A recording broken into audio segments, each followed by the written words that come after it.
Hello, fellow translators. So today, well, first of all, before I start out, I want to try a new thing. And if you want to leave a comment, for anyone leaving a comment or has anything to say, I want you to write down, before you write down the comment, write down your language combination.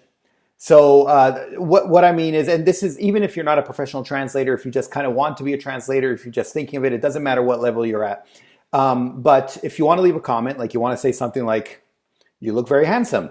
And then just, and your language combination is Hungarian to English, then just write Hungarian to English or HU-EN, in parentheses or however you want, and then the comment, and you're very handsome.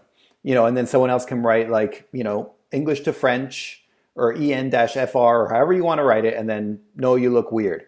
Something like that. And then, anyway, just to do that, and so just at the beginning of any comment you want to leave, sorry, I'm trying to figure out the right angle and the lighting's a bit weird. But at the beginning of any comment you want to leave, just write your language combination. And the reason for this, well, there are a couple of reasons. First of all, it's because I'm kind of curious. I get comments from people and I realize it's kind of all over, when I'm sure people are translating in many different languages, using many different languages, and I think it's interesting.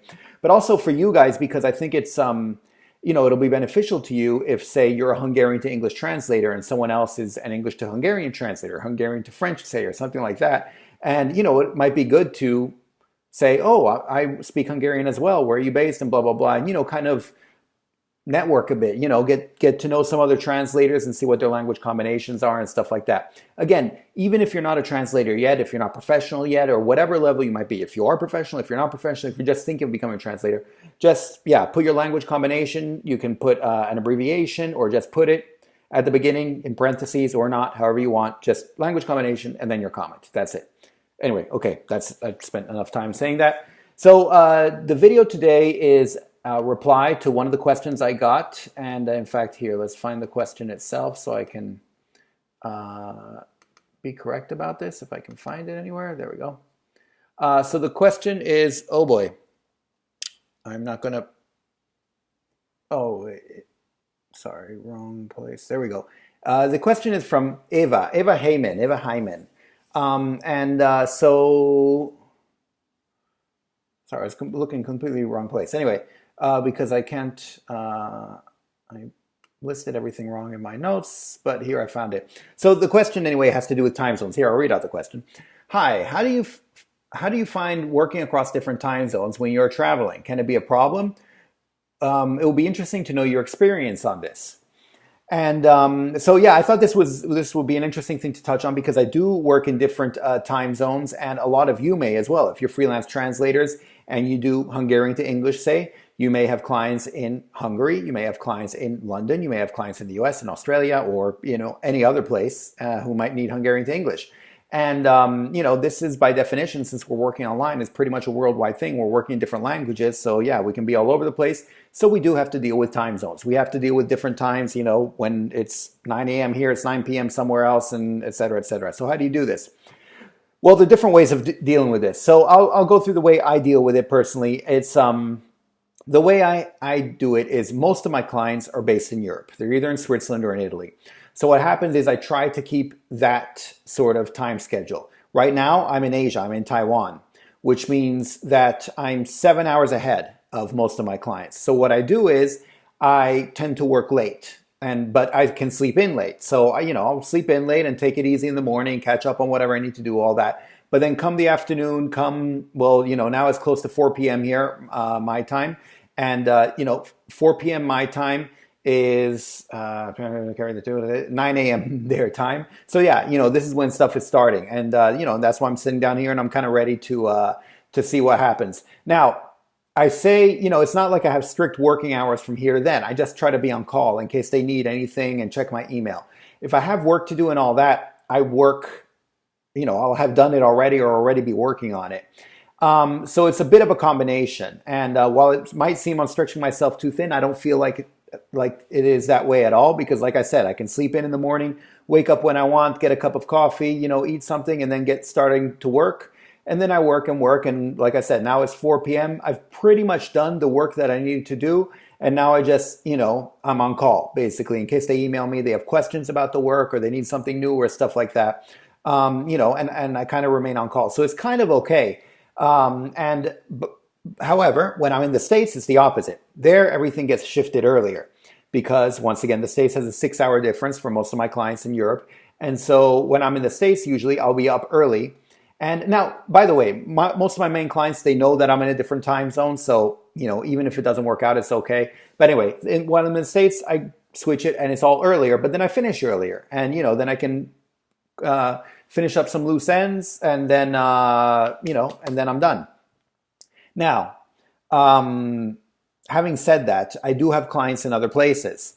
And so how does that work out? Well, it works out the way it works out. I usually have no problem. Like I said, I like what I do. I have no problem keeping my email there. I do other stuff and come back and check my email. And if there's something, I can deal with it right away. And then that's it. Or, try to see if it's something that I can assign, something I can deal with, whatever it is.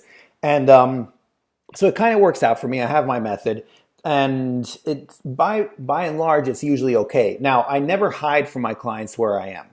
And I think this is a big thing. I don't try to pretend I'm in the States or in Europe.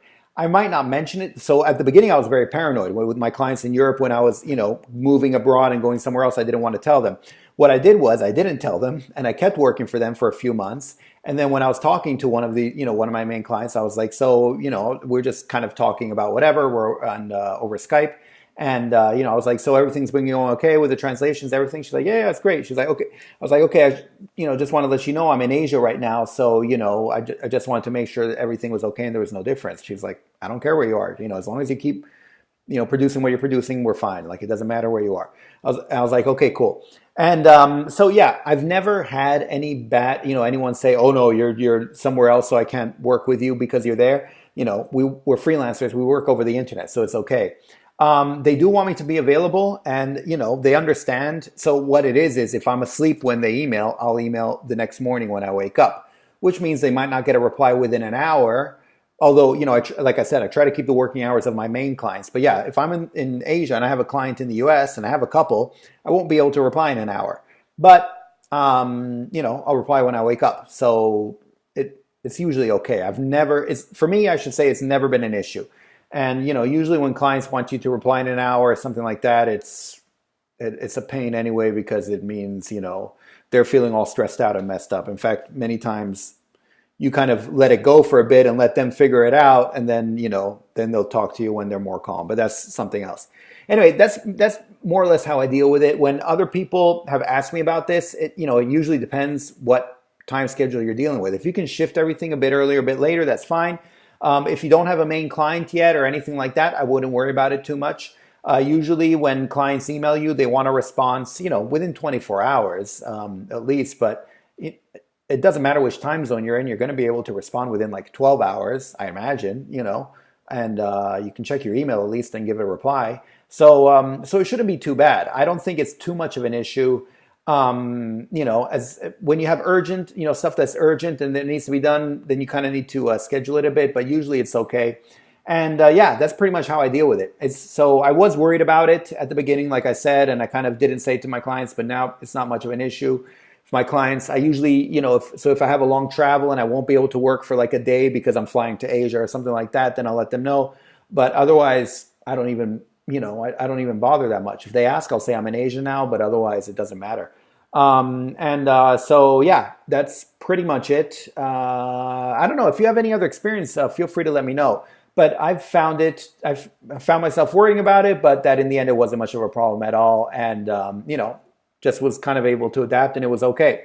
So, but feel free to let me know if you've had other issues with it or if anything like that has been bothering you. I'd like to hear about it because frankly, I haven't talked about it with many other people who've been going through this.